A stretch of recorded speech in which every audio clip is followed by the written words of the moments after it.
স্বাস্থ্য ক্ষেত্ৰত জনাইবাহী ৰাইজৰ বাবে এটি সুখবৰ নতুনকৈ মুকলি কৰিলে ডায়ালিচিছ কেন্দ্ৰ আৰু প্ৰধানমন্ত্ৰী জন ঔষধি কেন্দ্ৰ। জনাই 30খন বিচনাযুক্ত সমূহীয়া চিকিৎসালয়ত প্ৰথমবাৰৰ বাবে বৃহস্পতিবাৰে বিনামূল্যে ডায়ালিচিছ কেন্দ্ৰৰ শুভাৰম্ভ কৰে। জনাই সমষ্টিৰ বিধায়ক ভুৱন পেগু, ধেমাজি জিলাৰ আয়ুক্ত ৰাহুল সুৰেশ জাবিৰ, ধেমাজি জিলা যুটীয়া স্বাস্থ্য সঞ্চালক ডক্টৰ জগতমোহন প্ৰসাদৰ উপস্থিতিত নতুনকৈ স্থাপন কৰা এই অত্যাধুনিক সঁজুলিযুক্ত ডায়ালিচিছ কেন্দ্ৰটো আনুষ্ঠানিকভাৱে মুকলি কৰে। এই ডায়ালিচিছ কেন্দ্ৰটোত দিনত 12জনকৈ বৃক্কজনিত ৰোগীক ডায়ালিচিছ কৰাৰ সুবিধা লাভ কৰিব বুলি জানিব পৰা গৈছে। ইয়াৰ উপৰিও 100খন বিচনাযুক্ত জোনাই অসামৰিক চিকিৎসালয় প্ৰধানমন্ত্ৰী জন ঔষধি কেন্দ্ৰও মুকলি কৰে এই একেটা অনুষ্ঠানতে। এইজন ঔষধি কেন্দ্ৰৰ যোগেদি এতিয়াৰে পৰা জনাইবাহী ৰাইজে অতি কম মূল্যত বিভিন্ন ৰোগৰ ঔষধ লাভ কৰিবলৈ সক্ষম হ'ব বুলি জানিবলৈ দিছে বিধায়ক ভুৱন পেগুৱে।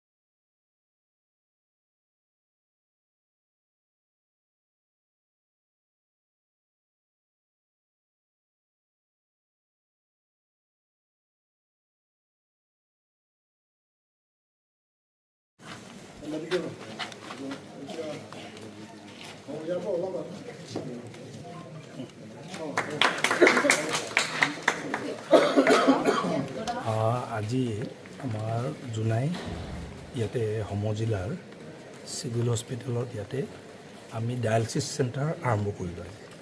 আৰু যিটো ডায়ালিচিছ চেণ্টাৰ আৰম্ভ কৰিছোঁ, দিনত আপোনাৰ 12জনকৈ পেচেণ্টক ডায়ালিচিছ কৰাব পৰা যাব বিনামূলীয়া। তো এনেকৈ চাবলৈ গ'লে আপোনাৰ আমাৰ ইয়াৰ পৰা ডায়ালিচিছ আগতে কৰিবলৈ যাবলৈ ধেমাজি নহ'লে ডিব্ৰুগড় যাবলগীয়া হয়। এতিয়া এইটো সুবিধা আমি ইয়াত পাইছোঁ, তাৰ কাৰণে মই আমাৰ অসম চৰকাৰক ধন্যবাদ জ্ঞাপন কৰিছোঁ এইটো ফেচিলিটি আমাক ইয়াত কৰি দিয়াৰ কাৰণে। আৰু ৰাইজক, জোনাইবাসী ৰাইজক, যিখিনি আমাৰ কিডনী পেচেণ্ট আছে যাক ডায়ালিচিছ প্ৰয়োজন, ইয়াতে এই সুযোগটো গ্ৰহণ কৰিবলৈ অনুৰোধ জনাইছোঁ। তাৰ উপৰঞ্চি আজি প্ৰাইম মিনিষ্টাৰ জন ঔষধি কেন্দ্ৰটো আজি আমি ইয়াতে আৰম্ভ কৰিছোঁ। কম দামত, একেবাৰে বহুত কম দামত আমাৰ এতিয়া এই অঞ্চলৰ ৰাইজে দৰৱবোৰ আপোনাৰ ক্ৰয় কৰিব পাৰিব।